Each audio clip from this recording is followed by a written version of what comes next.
Le courant pour une écologie humaine, c'est beaucoup fondé sur la rencontre entre des personnes, on va commencer par les vieux co-initiateurs. Et cette rencontre atteste quelque chose qui a trait avec notre thème de l'année, parce qu'à chaque fois que nous nous sommes rencontrés, à chaque fois que nous nous rencontrons, émane de nos rencontres bilatérales ou trilatérales, une création d'idées nouvelles grâce à ce que nous partageons.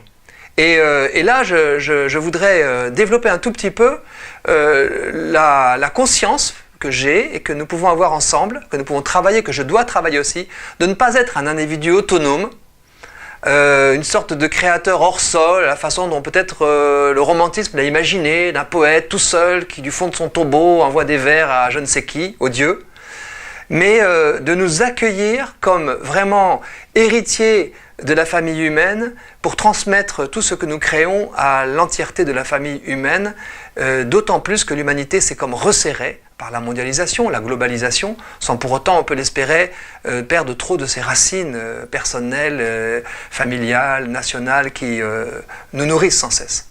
Alors peut-être que je commencerai par l'allégorie de l'éponge. Nous sommes des éponges, nous naissons éponges. On dit souvent ça d'un petit enfant qui se nourrit des émotions qu'il y a autour de lui, du visage de ses parents, qui pleure déjà dans la langue maternelle. Il ne s'est pas fait tout seul et il ne cesse de se recevoir.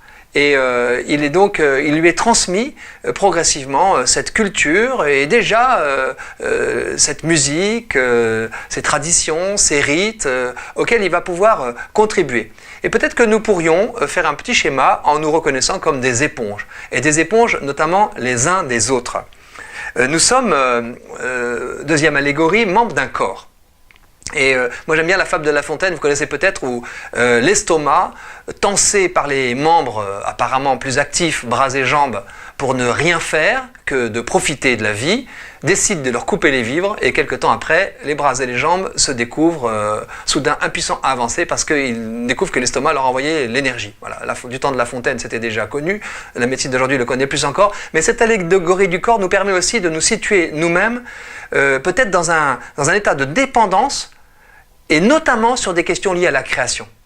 C'est-à-dire, si je suis artiste, mais si je suis aussi créateur d'une pensée, d'un projet, d'une organisation, ai-je conscience d'à quel point, que n'as-tu que tu n'as reçu? À quel point je suis héritier de ceux qui m'ont précédé. Alors quand on regarde les grandes inventions, on s'aperçoit de ça. On aime bien personnaliser et dire qu'un tel a inventé ceci, un tel cela. Mais bien souvent, des grands courants artistiques, de découvertes, de pensée, eh bien, si l'histoire retient quelques grands noms, la véritable histoire est celle du flair du peuple, de la façon dont de nombreuses personnes ont en même temps réfléchi à des choses et par des échanges mystérieux, peut-être presque des ondes par capillarité, par rebonds successifs, se sont tracés un chemin. J'aime bien regarder les bancs de poissons et ils ont leur intelligence, les bancs de poissons. Et à un moment donné, ils se resserrent pour se desserrer ensuite face aux prédateurs, etc. parce qu'ils ont un instinct de survie. Mais nos bancs de création obéissent peut-être aux mêmes lois du commun. Peut-être même de la communion parfois. Quand on regarde le courant artistique des impressionnistes, bien, on peut bien comprendre qu'on n'est pas devenu impressionniste tout seul et on ne l'est jamais tout seul. Les artistes s'influencent les uns les autres, bien sûr on aura l'occasion d'en reparler. Alors, une façon de nous accepter comme pleinement participants à l'élan créatif de notre peuple, c'est peut-être de voir à quel point nous suivons la mode. Alors, je ne vous montre pas mes chaussures, mais elles sont à la mode. Et bien souvent, j'entends des gens qui tancent la mode comme étant consuméristes, etc. Mais alors, pourquoi, que ne portent-ils pas des perruques poudrées? Que ne vont-ils pas à l'eau avec les maillots de bain de leurs arrière-grands-parents, tricotés jusqu'aux pieds? Non, en fait, nous suivons la mode. Et peut-être que nous pouvons même découvrir que nous y participons. Car quelle joie de voir quelqu'un qui aime les couleurs de son temps, de ce printemps-là, plus que peut-être de celui du printemps passé, parce qu'il y a entre les êtres humains des ondes de capillarité qui nous font sans cesse redécouvrir ce qui est beau, ce qui est bien, ce qui est bon, en le réinventant. Les générations se suivent et ne se ressemblent pas. Et donc nous sommes sur une sorte de ligne de crête, de créativité pour conduire le monde sur de nouveaux chemins. Nos ancêtres nous ont conduits jusqu'ici et à nous de conduire l'humanité par d'autres chemins en créant, en inventant, en se réinventant.